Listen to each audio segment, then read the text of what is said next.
It must have come as a shock, a pleasant shock to this president, that our norms and institutions would prove to be so weak. The independence of the Justice Department and its formerly proud Office of Legal Counsel, now mere legal tools at the president's disposal, to investigate enemies or churn out helpful opinions not worth the paper they are written on. The FBI, painted by a president as corrupt and disloyal. The intelligence community not to be trusted against the good counsel of Vladimir Putin. The press portrayed as enemies of the people. The daily attacks on the guardrails of our democracy, so relentlessly assailed, have made us numb and blind to the consequences. Does none of that matter anymore if he's the president of our party?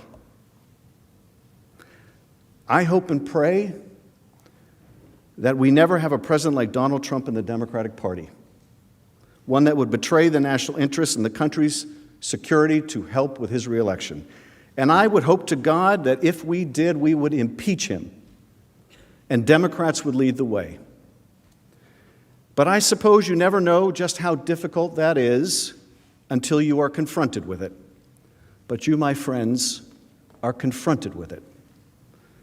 You are confronted with that difficulty now, and you must not shrink from it. History will not be kind to Donald Trump. I think we all know that.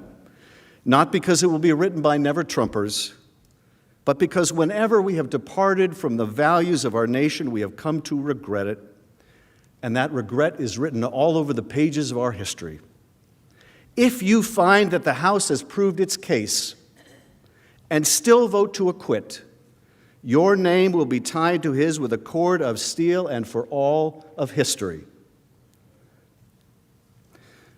America believes in a thing called truth. She does not believe we are entitled to our own alternate facts. She recoils at those who spread pernicious falsehoods. To her, truth matters. There is nothing more corrosive to a democracy than the idea that there is no truth. America also believes there is a difference between right and wrong, and right matters here. But there is more. Truth matters, right matters, but so does decency. Decency matters. When the president smears a patriotic public servant like Marie Yovanovitch in pursuit of a corrupt aim, we recoil.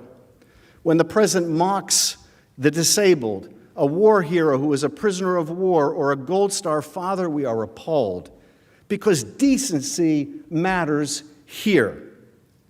And when the president tries to coerce an ally to help him cheat in our elections and then covers it up, we must say enough. Enough.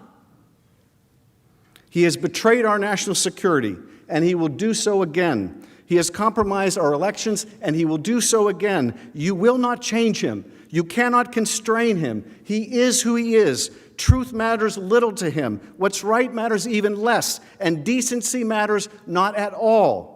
I do not ask you to convict him because truth or right or decency matters nothing to him, but because we have proven our case and it matters to you. Truth matters to you. Right matters to you. You are decent. He is not who you are. In Federalist 55, James Madison wrote that there were certain qualities in human nature, qualities I believe like honesty, right, and decency, which should justify our confidence in self-government.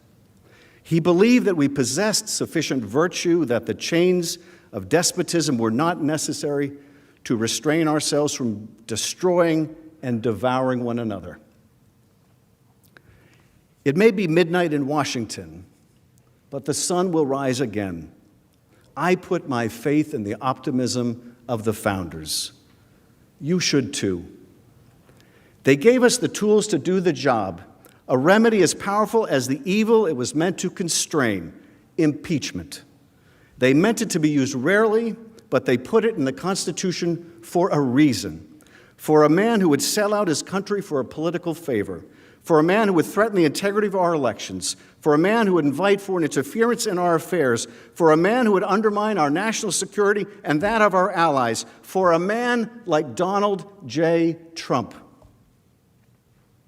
They gave you a remedy, and they meant for you to use it. They gave you an oath, and they meant for you to observe it. We have proven Donald Trump guilty. Now do impartial justice and convict him.